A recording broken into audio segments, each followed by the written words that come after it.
And we're back with more Parasite Eve. Right now we're rolling around at the speed of sound. I mean, look how fast we're going. But no, we have to hurry and get back to the police station because apparently it's been attacked. We don't know about what. Most of the city is evacuated, so it can only be one thing. Yeah, it's this the Lady Eve. And also too, we have to hurry too because Daniel's son Ben is there too.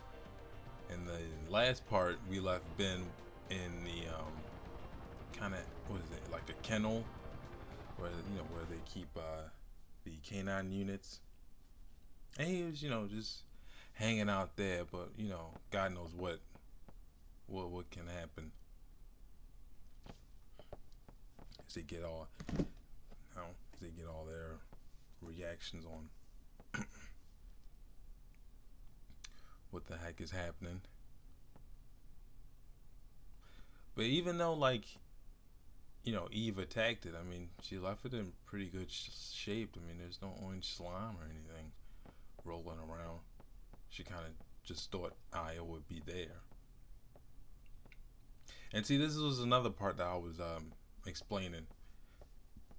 This is the first instance here, but he'll continue to do this throughout the game.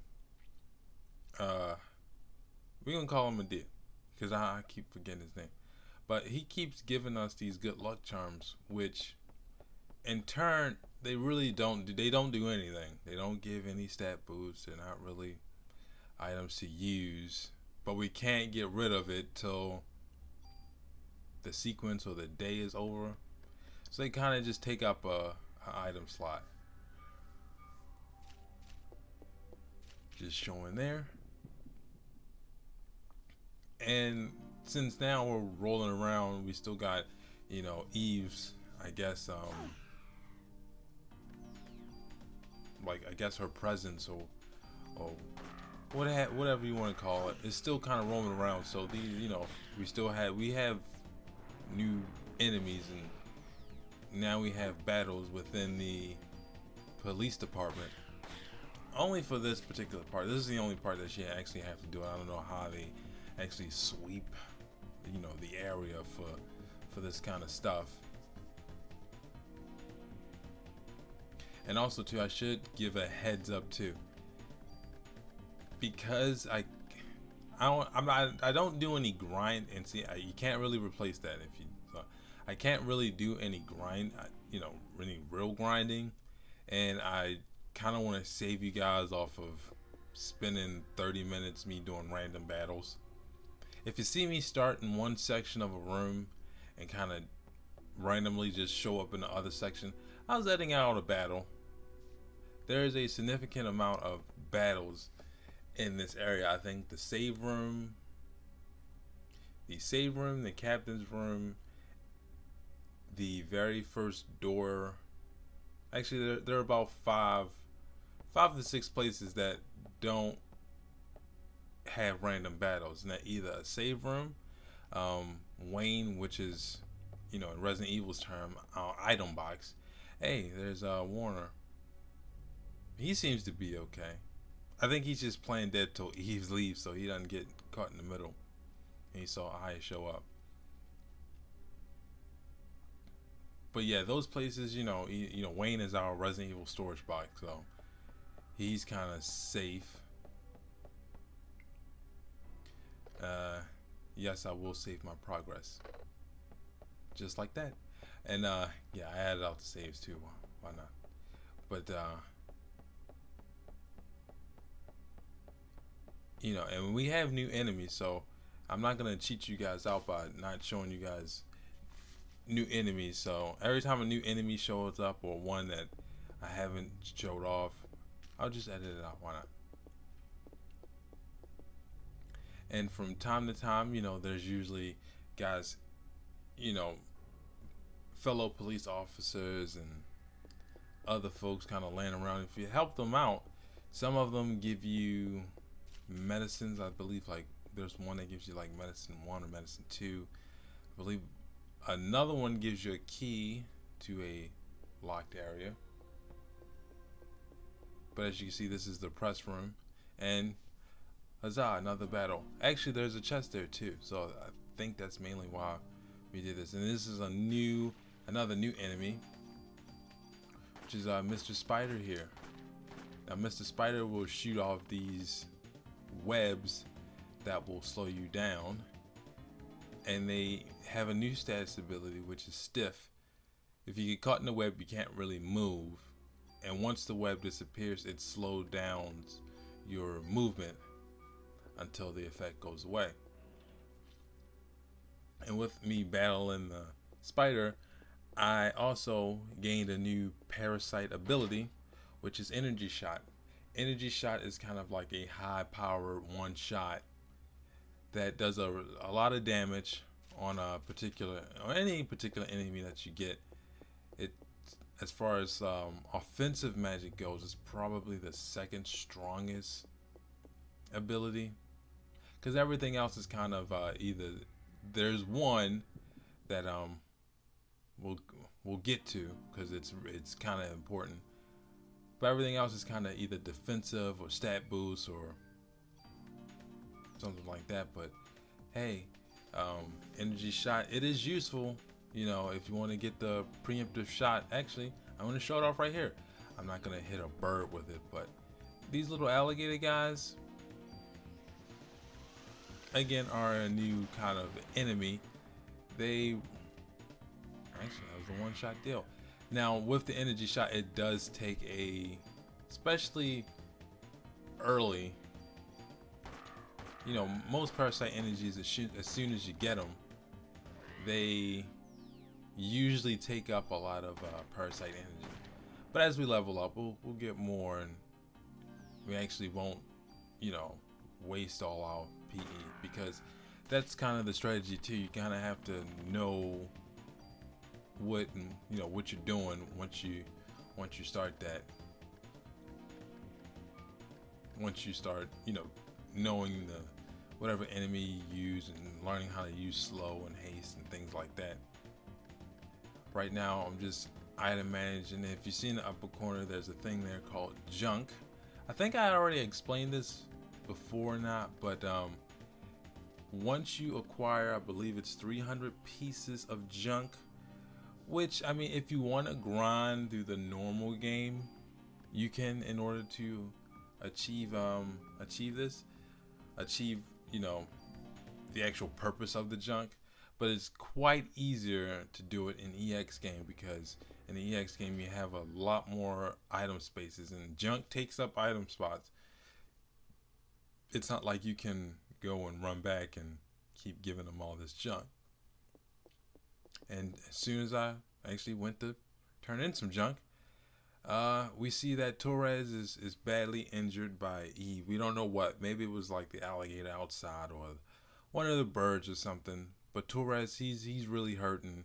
You know, Wayne has been sitting there. Oh, actually, no. Actually, Torres is now past.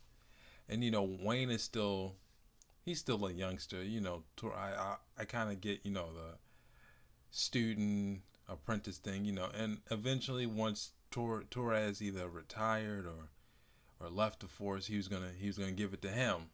That's why he was always so hard on him.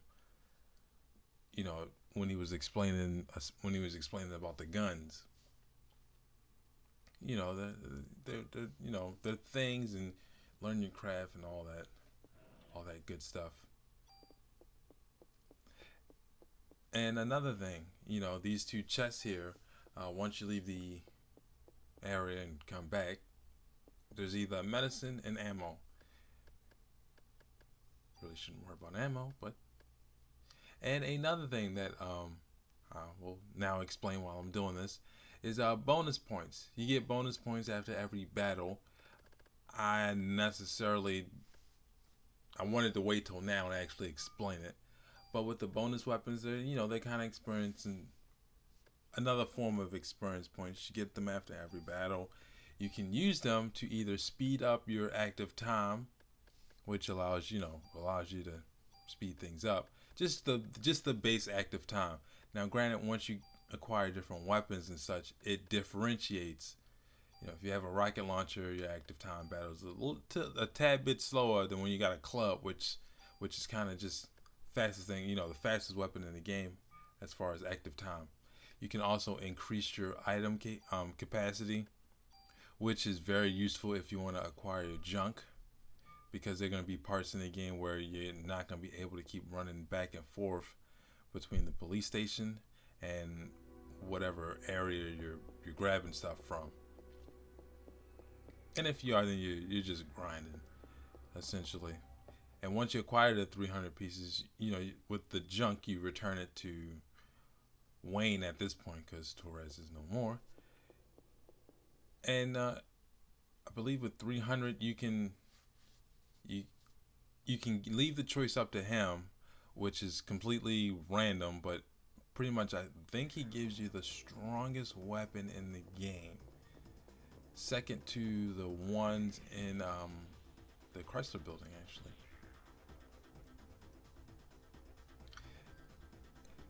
And we also ran into the cop. Actually, she's kind of wounded, but apparently Shiva, the dog, not the character from Streets of Rage 2 and 3.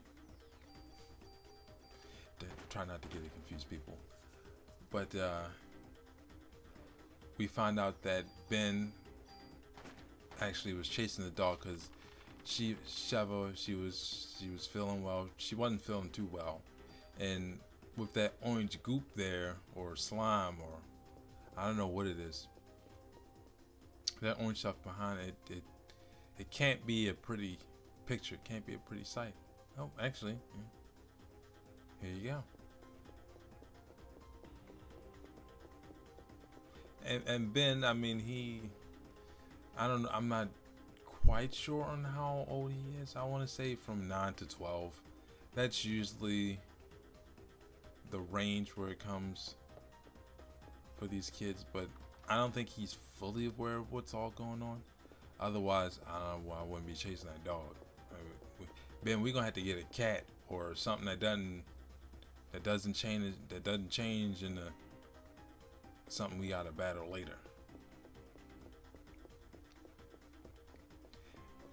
And also, while you're exploring throughout, hey, another one, there's Nick, or Nix. Nix. There you go, Nix. But he's gonna just let us know upstairs, and he gives us free ammo that Ben is chasing the dog, and the dog is clearly not well. And just make sure, just kind of as you're walking through, just kind of make sure every cop is okay. Some of I don't it's an early PlayStation 1 game, so there either isn't any voice acting, or the voice acting is very limited. But you don't know if any of these cops actually pass or not. It's usually with the ... Squaresoft and Square Enix now. They're very funny when it comes to the ... ellipses. See, this is what I mean. I don't think Ben is fully aware of what's going on, because does he not feel those giant rats behind him? I don't know. But mostly in the police department, you're not really fighting too many different enemies. I mean, the allocated guys, they're the newest ones, and actually burst. They pulled a Resident Evil treatment. But they're pretty. I mean, they're pretty simple. They give off this wave though, which does do damage. So making sure that you're not in the area would really help. Not sure if I. Oh yeah, okay, I did. Okay, I did use it, but yeah, their little, I guess, energy attack, it does do significant amount of damage. So just make sure that with these guys, their weakness is mid to long range. So if you're at a moderate distance to where they just can't barrage you and hit you, then you should be fine. Especially if you're kind of outside of the dome where you do moderate damage, because if it's outside the dome and it hits, it's going to take less significant amount of damage. That goes with the grenade launchers or the assault rifles, which actually in terms of accuracy too, they're not the most accurate. I think the most three accurate weapons in the game are a handgun, which you have to get them within your range dome, which differs from weapon to weapon. Also, the rifle, which you have to check, because some rifles are like semi-automatic rifles, some are auto rifles, some are sniper rifles. They usually take one. Each turn usually takes one bullet, but the accuracy is there, and the damage too is also great. The rocket launcher is also pretty good too for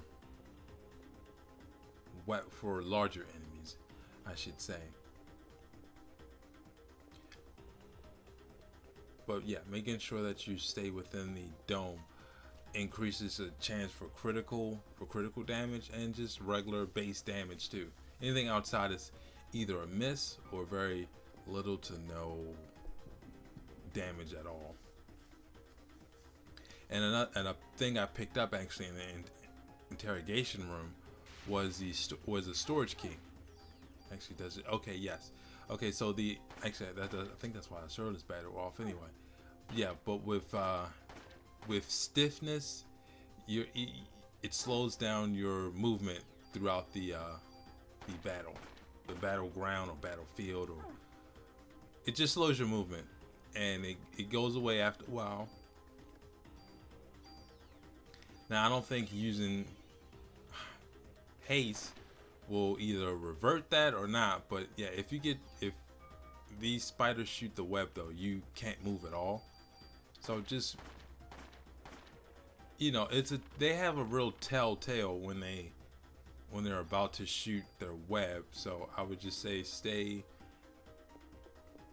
away from them, essentially.